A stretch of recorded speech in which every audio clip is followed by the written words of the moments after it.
তোমারই কাছে মিনতি আমার, তোমারই কাছে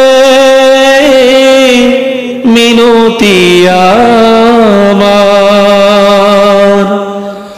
মহামহিম দয়াময়, ইমানের পথে অবিচল থেকে আমার মরণ যেন হয়।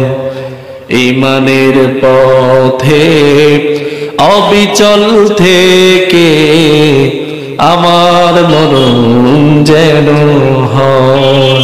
ক্বালাল ইনসানু মা লাহা, মানুষগুলি তখন বলতে থাকবে এর কি হলো, এই সম্পদগুলি কেন এরকম ভাবে পড়ে আছে। দুনিয়ার জমিনে চোর তখন বলবে আমি মানুষের বাড়িতে বাড়িতে চুরি করতাম, মানুষের ক্ষেতের আইল কাটতাম, দোকানের মধ্যে ওজনে কম দিতাম, ব্যবসা বাণিজ্যের মধ্যে ভেজাল ঢুকাইতাম, আছে না নাই? তখন চোর বলবে এই দুনিয়ার জমিনে চুরি করার জন্য, এই অর্থ সম্পদের জন্য আমার হাতটাকে কেটে দেওয়া হয়েছিল, আমি চুরি করেছিলাম, অথচ আজকে এখানে কত সম্পদ পড়ে রয়েছে কেউ ধরে না। পড়েন সুবহানাল্লাহ। কিয়ামতের পূর্ব মুহূর্তে যখন এই অবস্থা রব্বুল আলামিন তৈরি করে দিবে, তখন কি কারো সম্পদের দিকে লোভ থাকবে? সম্পদের দিকে কারো কোনো মোহ থাকবে না, কোনো লোভ থাকবে না, কোনো চাহিদা থাকবে না। এখন দুনিয়াতে আমরা টাকা ফেলে রাখলে এটা ফেলে পড়ে থাকে, কোনো নড়াচড়া করে না।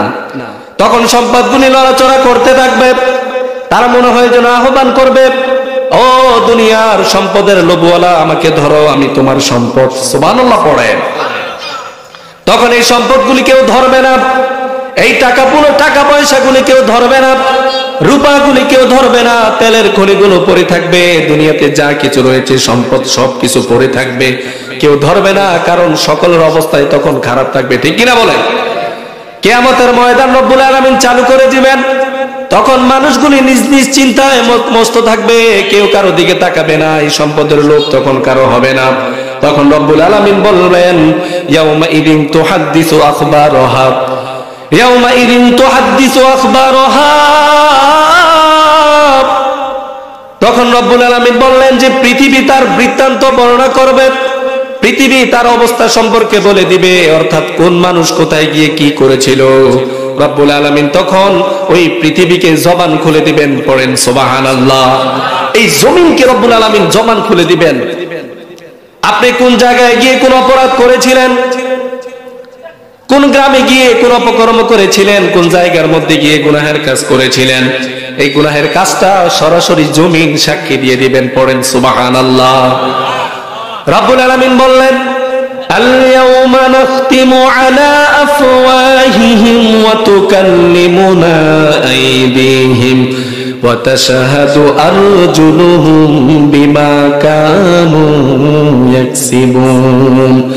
রব্বুল আলামিন বলেন ওই দিন যারা নাফরমান রয়েছে, ওই দিন যারা রয়েছে যাদের বিচার হবে, তাদের জবানগুলি বন্ধ করে দেওয়া হবে, তাদের মুখের মধ্যে তালা লাগিয়ে দেওয়া হবে, আর তাদের যে অঙ্গ প্রত্যঙ্গগুলা রয়েছে, শরীরের মধ্যে যা কিছু রয়েছে, তাদের জবান রব্বুল আলামিন খুলে দিবেন। সুবহানাল্লাহ পড়ে। অর্থাৎ বান্দা ওই কিয়ামতের ময়দানে যখন আল্লাহ তাআলা হিসাব শুরু করে দিবেন, ওই সময় বান্দা মিথ্যা বলা শুরু করবে। পড়েন নাউজুবিল্লাহ। আল্লাহ বলবে এই বান্দা তুই অমুক জায়গায় গিয়ে অমুক কাজটা করেছিস, তখন বান্দা বলবে না আমি আল্লাহ করি নাই, ওই জায়গার মধ্যেও বান্দা মিথ্যা কথা বলবে। নাউজুবিল্লাহ পড়েন। বান্দা মনে করছে ওই জায়গার মধ্যে যদি মিথ্যা কথা বলি তাহলে বেঁচে যাব, কিন্তু বাঁচতে পারবে? রব্বুল আলামিন এই কথাটাই ইয়াসিনের মধ্যে বললেন। আল্লাহ বললেন তখন আমি বান্দার জবানকে তালা মেরে দেব, বান্দার জবানটাকে বন্ধ করে দেব, আর বান্দার হাতগুলোকে আমি খুলে দেব, হাতের জবানকে আমি খুলে দেব, চোখের জবানকে আমি খুলে দেব, পায়ের জবানকে আমি খুলে দেব। তবে এগুলাতে মানুষ আশ্চর্য হবে না, সবচাইতে বেশি আশ্চর্য হবে বলে মানুষের গায়ের চামড়ার জবানও আল্লাহ তাআলা খুলে দিবেন। সুবহানাল্লাহ পড়ে। মানুষ দেখবে তার চামড়াও কথা বলতেছে, মানুষ দেখবে তার চক্ষুগুলিও কথা বলতেছে, দেখবে তার হাতগুলি, আঙ্গুলগুলি, পাগুলি, শরীরের যা কিছু রয়েছে সবকিছু তার বিরুদ্ধে কথা বলবে। নাউজুবিল্লাহ পড়েন। আপনি কোথায় যাবেন? আটকা পড়ে যাবেন তখন। এই কথাটাই রব্বুল আলামিন বললেন রব্বুল আলামিন বললেন ইয়াউমাইদিন তুহাদ্দিসু আখবারাহা, অর্থাৎ পৃথিবী তার বৃত্তান্ত বর্ণনা করবে। পৃথিবী বলে দিবে যে কোথায় গিয়ে কোন কাজটা করেছিলেন। ওই আল্লাহ রাব্বুল আলামিনের দরবারে পৃথিবী সাক্ষী দিয়ে দিবে, জমিন সাক্ষী দিয়ে দিবে। শুধু তাই নয়, কোন জায়গার মধ্যে গিয়ে কোন কাজটা করেছিলেন ওই কাজটাকে রব্বুল আলামিন তখন অবয়ব তৈরি করে তার জবান খুলে দিবে, ওই কাজটাও আপনার বিরুদ্ধে সাক্ষী দিবে। পড়েন নাউজুবিল্লাহ। রব্বুল আলামিন বলেন এই হাত দিয়ে আপনি কোথায় গিয়ে কাকে আঘাত করেছিলেন বিনা কারণে বিনা দোষে, এই মুখ দিয়ে কাকে আপনি গালি দিয়েছিলেন, কার সাথে খারাপ আচরণ করেছিলেন, কাকে আপনি গালাগালি করেছিলেন, আছে না নাই? কার বিরুদ্ধে মিথ্যা সাক্ষী দিয়েছিলেন, এই মিথ্যা সাক্ষীটাও আপনার বিরুদ্ধে আল্লাহর কাছে জবান দিবে। তারপর আপনি চোখ দিয়ে বিভিন্ন নারীর দিকে তাকিয়েছিলেন, অশ্লীল সিনেমার দিকে তাকিয়েছিলেন, আছে না নাই? ওই চায়ের দোকানে বসে চা খায় আর টিভি চায়, আছে না নাই? জুয়ান বুড়া হলা মাইয়া বেগুন মিলে চায়, আছে না নাই? আঙ্গ দেশ খানে বইরা গেছে টিভি সিনেমায়, আঙ্গ দেশ কানে ভইরা গেছে টিভি সিনেমায়, জুয়ান বুড়া হলা মাইয়া বেগুন মিলে চায়, আছে না নাই? জুয়ান না মনে চায়, বুড়োরা চায় না? সকলে চায়। চুল দাড়ি হাই হেতার হইয়া গেছে সাদা, নাতি হতি গড় হুরাইছে হেই তারে কয় দাদা, ঠিক কিনা বলেন? ওই দিন দেহি হেই বুঝাও সাবদন টিভি চায়, ওই দিন দেহি হেই বুঝাও সাবদন টিভি চায়, জুয়ান বুড়া হলা মাইয়া বেগুন মিলে চায়, আছে না নাই? থাকলে মনে আপনাদের মোহনপুরে নাই। আল্লাহ তাআলা সকলকে হেদায়েত দিক, করেন আমিন। আরো চিল্লায় পড়েন আমিন। নুন আনতে যার হান্তা ঘুরায় হেই তার ঘরেও টিভি, কাজ নাই ঘরে বই বই দেখে হিন্দি ছবি, আছে না নাই? পূর্ণিমার সব নূরের নাচন দিবে রে দেখাই, ফেরেশতারা কবরে গেলে সব নাচন দেখাই দিবে, ঠিক কিনা বলেন? রুবানে নাচে কোমর ডুলাই, আছে না নাই? ফেরেশতারা তখন বলবে তোমারে আমরা পিটামু ঝুলাইয়া ঝুলাইয়া, নাউজুবিল্লাহ পড়েন। এই চারিদিকে শুধু গান বাদ্য, আছে না নাই? রব্বুল আলামিন বলবেন এই কান দিয়ে গিয়ে তুমি কোথায় অশ্লীল গান শুনেছিলে, এই কান দিয়ে তুমি কি শুনেছিলে না শুনেছিলে, এই কান তোমার বিরুদ্ধে কিয়ামতের ময়দানে তোমার বিরুদ্ধে নালিশ দিবে।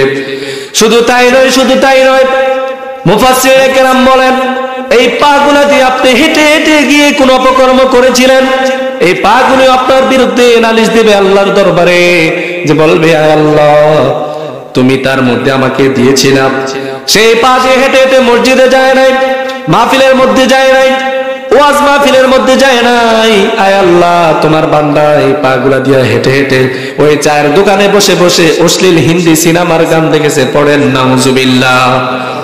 এই পা যখন আপনার বিরুদ্ধে নালিশ করবে, বাসার কোনো উপায় আছে? মনে হয় মুরব্বীদেরকে ছাইড়া দিব নাকি? আহা, তখন এই পা গুলি আপনার বিরুদ্ধে নালিশ দিবে। শুধু পা নালিশ দিবে এমন নয়, এই জবানকে যখন আল্লাহ তাআলা বন্ধ করে দিবে, আপনার হাতগুলি আপনার বিরুদ্ধে সাক্ষী দিবে, সমস্ত অঙ্গ প্রত্যঙ্গ গুলি আপনার বিরুদ্ধে সাক্ষী দিবে। এই যুবকরা এখন মোবাইল বের হয়েছে, এই মোবাইলের মধ্যে অশ্লীল ভিডিও আছে না নাই? আহা, এই চোখগুলি তোমার বিরুদ্ধে সাক্ষী দিবে আর বলবে আল্লাহ এই যুবককে তুমি চক্ষু দান করেছিলা। অনেক যুবক আছে যাদের চক্ষু নাই, আছে না নাই? আহা, তখন আল্লাহর দরবারে সাক্ষী দিবে আয় আল্লাহ দুনিয়ার জমিনে তুমি অনেক বান্দা যুবককে চক্ষু দাও নাই, তাকে চক্ষু দিয়েছিলা। এই আল্লাহর বান্দা চক্ষু পাওয়ার পর এই চক্ষু দিয়ে কোরআন খুলে খুলে দেখে নাই। আল্লাহু আকবার বলেন। এই চক্ষু দিয়ে কোরআন দেখে নাই, এই চক্ষু দিয়ে হাদিস দেখে নাই, চক্ষু দিয়ে আলেম ওলামাদের দিকে দেখে নাই, দুনিয়ার জমিনে যে নিয়ামতগুলি আছে সেগুলো দেখে নাই। এই তোমার বান্দা যুবক সারাদিন শুধু মোবাইলের মধ্যে অশ্লীল সিনেমা দেখেছে, পড়েন নাউজুবিল্লাহ। এই যুবকদের বিরুদ্ধে তখন সাক্ষী দিবে। আর যুবক মেয়েরা যুবতীরা যখন হেঁটে হেঁটে যায়, এই যুবক পোলাপাইন তাকায়, বলেন নাউজুবিল্লাহ। আছে না নাই? স্কুলের মধ্যে মেয়েরা যায় আর দেখি যুবক ছেলেরা ওই মেয়েদেরকে ডিস্টার্ব করে, আছে না নাই? রব্বুল আলামিনের দরবারে তখন ওই চক্ষু সাক্ষী দিয়ে দিবে। আপনি বলবেন না আল্লাহ আমি তাকাই নাই, এই যুবতী সুন্দরী মেয়েদের দিকে আমি তাকাই নাই। যখন আপনি মুখ দিয়ে বলতে যাবেন তখন আল্লাহ তাআলা আপনার মুখকে বন্ধ করে দিবেন। আল্লাহু আকবার বলেন। আপনি চাইলেও তখন কথা বলতে পারবেন না, আপনার মুখটাকে বন্ধ করে দেওয়া হবে। আপনি যে চোখ দিয়ে তাকাইছেন ওই চোখের জবান আল্লাহ তাআলা খুলে দিবেন। সুবহানাল্লাহ পড়েন। বিষয়টা কত মারাত্মক, বিষয়টা কত আশ্চর্যজনক। রব্বুল আলামিন বললেন তখন এই অঙ্গ প্রত্যঙ্গগুলি তার বিরুদ্ধে সাক্ষী দিবে, এই আল্লাহর বান্দা দুনিয়াতে কোন অপকর্ম করেছিল, কারণ আমি জেলখানার মধ্যে গিয়ে মিথ্যা সাক্ষী দিয়েছিল, আছে না নাই? মিথ্যা সাক্ষী দিয়ে মানুষকে বছরের পর বছর জেলখানার মধ্যে পুঁতে রেখেছিল এবং মিথ্যা সাক্ষী দিয়ে মানুষের মাঝে ঝগড়া ফাসাদ লাগিয়ে দিয়েছিল, সমাজের মধ্যে, আছে না নাই? এই সমস্ত অপকর্মগুলির বিরুদ্ধে তখন আপনার অঙ্গ প্রত্যঙ্গগুলি আপনার বিরুদ্ধে সাক্ষী দিবে। পড়েন নাউজুবিল্লাহ।